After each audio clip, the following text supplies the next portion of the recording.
Kągi, aš esu Šarūnas Alūzas, pasirinkau Bitos multimedijos studijas, kurios man tikrai be galo patiko ir išmokau grafinio dizaino, animacijos, UI UX ir tikrai džiaugiuosi tuo, ką gavau ir save dar apibūdinčiau kaip kūrybingą, motyvuotą ir nuolat tobulėjantį. Ir šiandien pristatysiu savo prekės ženklo identitetą, dantų techniko paslaugai pavadinimu Dental Art.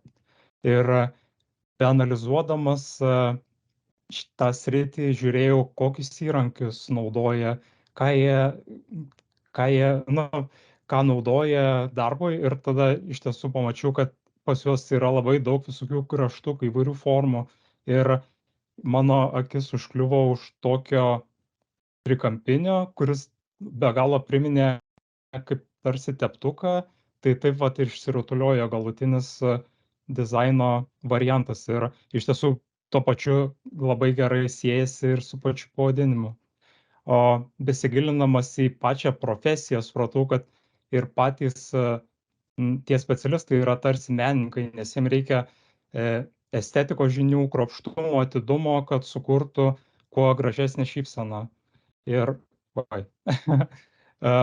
šiam identitetui pasirinkau Ubuntu šriftą, kuris yra ganėtinai griežtas, aiškus, bet tuo pačiu ir turi tokių meninių savybių, tad tikrai be galo gerai tiko mano šiam projektui.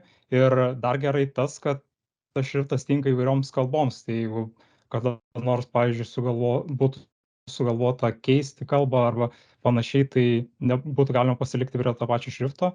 O spalvų gamą rinkausi tokią neutralią, einančią į šaltumą, kuri taip pat labai puikiai dera su šia specialybe. Kortelė, kurią kūriau pats. Tai vat iš tiesų, ir dar vat trumpa logotipo animacija.